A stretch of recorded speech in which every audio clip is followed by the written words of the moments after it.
In this video, we're going to be doing a 4-level analysis of this sentence from Herman Melville's Moby Dick, published 1851.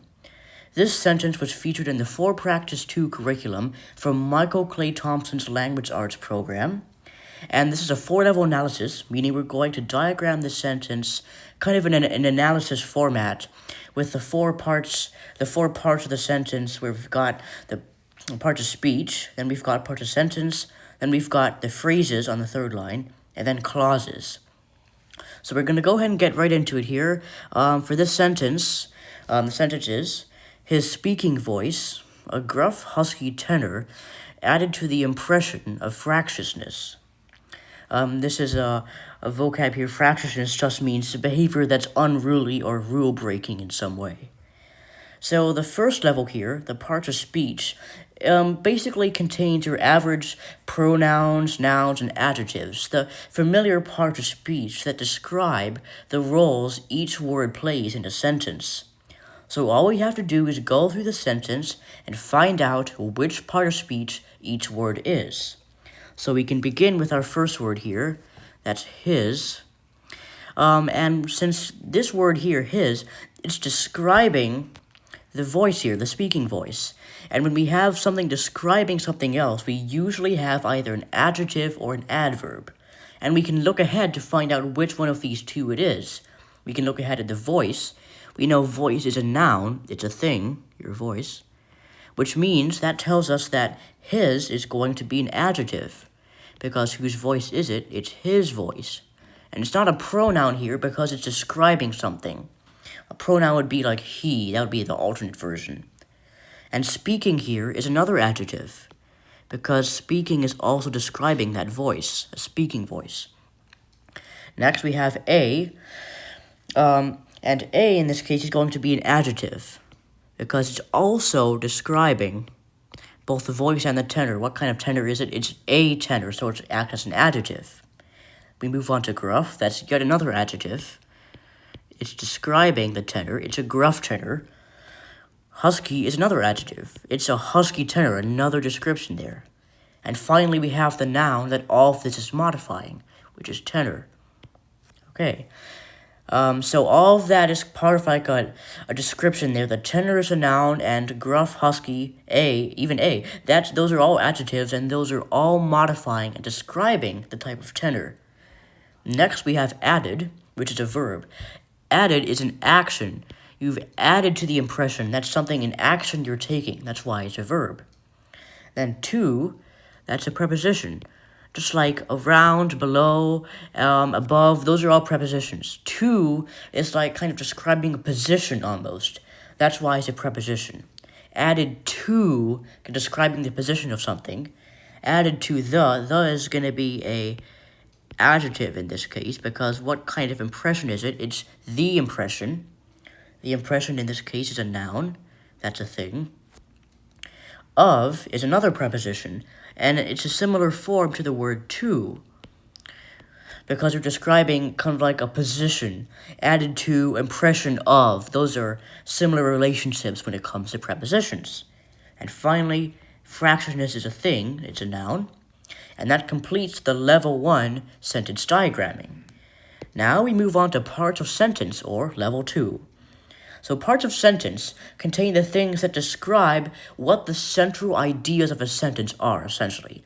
What we're looking for typically in part of sentence is a subject and a predicate.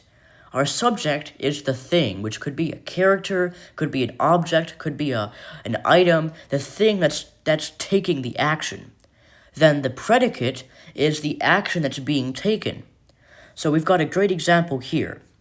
So voice, in this case, would be a subject. The subject is always going to be a noun, and we can look ahead and make sure voice really is the subject. And here's how you would know. The first thing you should do if you're looking for a subject and a predicate is to look for nouns and verbs, because a subject can't be anything other than a pronoun or a noun. Couldn't be an adjective, couldn't be a preposition. So immediately we see voice here. This could be a subject. Then, once we found a subject, we look for a possible predicate. A predicate is always going to be a verb, in most cases anyway. In this case, the only other verb is added. We combine the two. Voice added. That seems to make sense. A voice can add as an action to something else. That means we found our subject-predicate pair. So voice we know is our subject. Then added, there are a variety of different types of predicates. The most common two are AVPs, or action verb predicates, which describe an action being taken, like in this case, the voice adding, or a linking verb predicate, which kind of fills in an equation. Like, for example, was or is usually is a common LVP. Like, he was tired could be the equation he equals tired, where was is the LVP and he is the subject. In this case, though, we have a regular AVP, action verb predicate, voice added. And that's all we have for level 2. In some cases, we could have what's called a direct object, or DO. And a direct object is the item or object that's receiving the action put forth by the AVP or the LVP. So we could have an object that was receiving the action of the voice adding, but we can't have that in this case because a DO or direct object can never be the object of preposition.